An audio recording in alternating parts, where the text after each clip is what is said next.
Now, the world has changed in a very big way. And if you are starting a coaching business now, here are the 4 things that you must know that are not going to be the same again as we move forward. Let's get started. Hey, Yulia Tarbath here, and I help coaches refine their niche, create their signature program, and start attracting clients who invest $2,000 to $5,000 per package. So I've been a coach online for eons. For a very long time, I've seen a lot of changes happening in the coaching industry. And as a coach who has made multiple 6 figures myself, I want to share with you what I see that has changed and what I see that we must do in order to adapt and move forward. Okay, so the first thing is that getting started now is very different if compared to coaches who got started in 2015, 2016, or before that, or just after that. And let me explain why. So there is a lot of competition. We'll talk about that in a separate point. And you have to stand out from that. So in order to stand out, you need to be known for a very specific thing. So that brings the importance of niching into equation. So for example, in the past, when we first started, we started with a health coaching business. We're still running it to this day. We could post videos about great diversity of topics and get a lot of momentum and attention with that. And pretty much everyone who was posting on YouTube and social media back then, and really and truly back then, it was pretty much YouTube and Facebook. You could post a diverse range of content and be seen for that. But now it's very difficult to stand out and to start posting about anything and everything related to health or relationship, or let that be life coaching, or let that be other topics, and get attention. So that means that you have to niche down. And when I say niche down, you need to niche down to a specific pain point that you will be solving for your clients and understanding that. So for instance, if you are a health coach, weight loss is a niche, but it's a broad niche.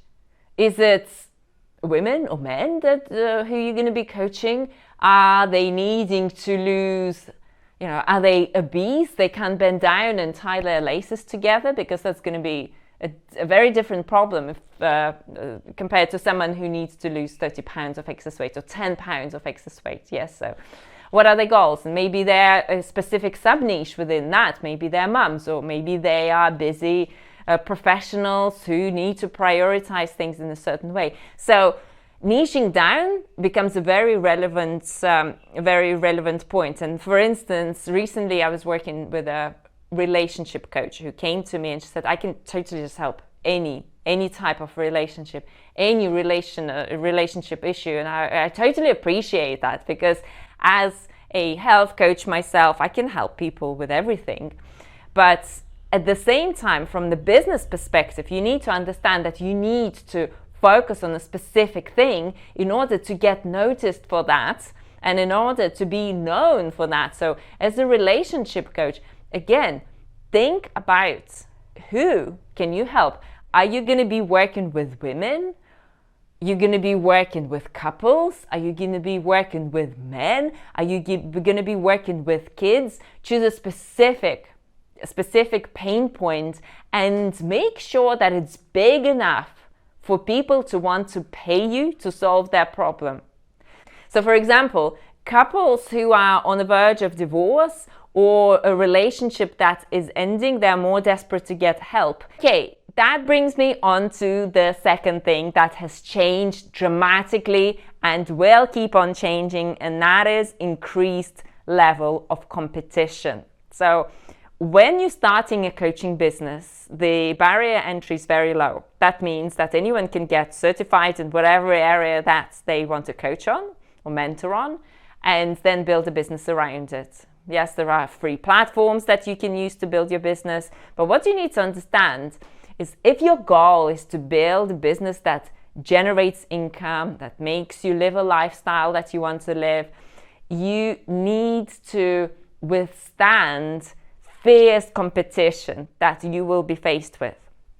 And even as ourselves, we've noticed a massive difference in competition. And before 2020, when the world was very different, we all know what happened, right, in 2020, fewer people were online. Online, yes, it was like getting bigger and bigger, but it wasn't as big because in 2020, due to lockdowns and so forth, people were forced to move online. And what happened was this: either people moved online or they understood that, you know what, I just need to start researching other options. And they were consuming a lot of information about building their business online and so forth, and they moved online. So they joined that trend. Yes. So as a result of that, gazillion of other coaches started their business online. A gazillion of other coaches, literally. So you are competing with a lot of people. And again, for you to withstand that competition, you need to be very good at niching, and you need to be very good at messaging and standing out and reaching the right people with your message and solving a specific problem. So a lot of people I work with are health, wellness, fitness coaches. They want to understand their niche, create a high ticket program, so a program where they could charge $2,000 to $5,000 and build a life that they want to live with just a few clients a month. Yes, so that's what I help them do.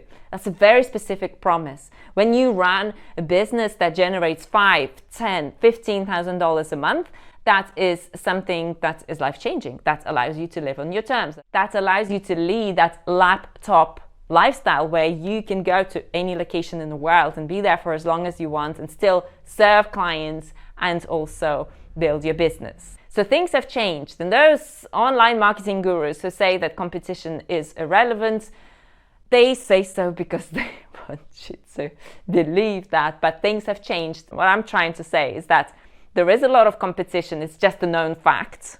It's a very competitive area to move into, and you need to be very good in order to be able to withstand it and to be able to keep on moving forward. All right, so the next thing that you need to do that will be totally appreciated by people is more humanity. Make sure that you bring your story into your message. So more story-based, more human, and make it relatable to your clients, because your clients are going to be struggling. If your clients are thriving, they're not looking for solutions, more likely. Yes, and unless they are that small percentage of people who are thriving already and they want to live an even better life. That's a small percentage of people.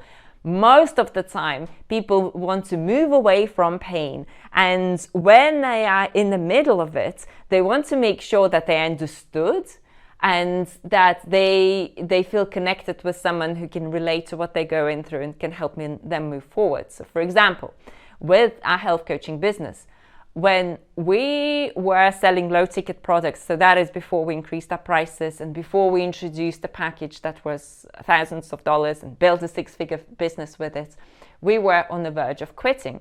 And deep down in my heart, I knew that we could find a solution, we could find a way to make it work, but we just couldn't do it.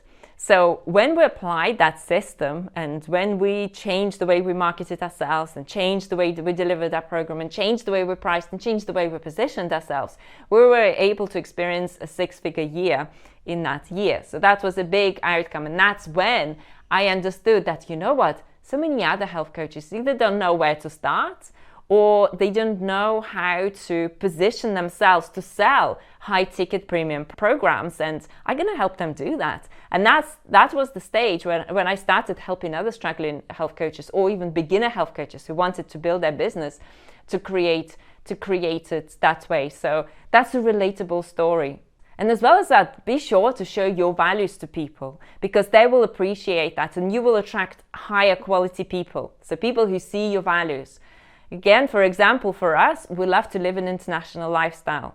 We're a very alternative family, so we are living on plant foods, and I've been on a plant foods for 15 years. Health is very important to me. I'm a health nut. I totally love every aspect of it. And we raise our daughter in a very alternative way. She's been going to alternative schools, and we live a different life. Yes, so we've traveled and we've lived a nomadic life for the last 15 years, and we have a lot of values around our family, travel, business, and the life-work balance that we have, our health, our relationship, and so forth. So communicate that with the audience as well, because they will appreciate it. And again, that's going to make you more human, and that's going to make you more raw in the way you communicate and build a relationship with your audience. Okay, so the next thing that has changed and will continue changing is AI. So AI is not going to go anywhere. It's here, and I know some people feel threatened by it, and fair enough, certain jobs will go, and some people see it as an opportunity. Now, I personally believe that people will always want to work with people. In other words, they're not going to go to ChatGPT and get a very specific advice on what they need to do to improve, to restore a specific health condition. ChatGPT is not going to give them accountability. ChatGPT is not going to give them that support, that grand plan, that step-by-step, very specific, individual plan that they will get. Same goes for relationships, same goes for their fitness, same goes for other areas of their life. Yes, so I think that you're totally safe. And if anything, people will crave that human connection even more. I'm noticing that with myself. So know that AI is not going to take over the world. It's people who use the AI that can position themselves in a certain way, that can use it to their advantage. And then the key is to understand how to use it. Now, personally, I don't want to see ChatGPT written posts on social media all the time. Do I use ChatGPT? Yes, to just prompt me in writing content. Yes, so you can use it as a prompt to write content, but it's not a marketing guru. It's not going to write perfectly structured copy that I just, they're just going to take your business to a new level. You still need to have your human knowledge, and then use AI, something that can help you with that. Yes, so you still need to understand how to write things. You need to learn the copy side of things. This is, again, something that I teach in my program, the specific strategies and specific flow for the way you present your information. So that's still important. And know that just AI written content, that's not going to magically grow your business. So yes, it's a tool to help you, but at the same time, you need to know what you're doing and then use AI to aid that, but you are still in charge, if you see what I mean.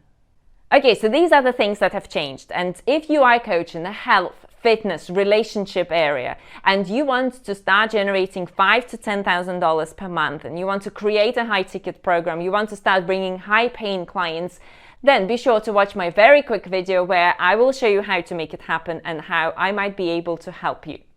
And watch my next video where I will talk about how to design that high-ticket coaching program.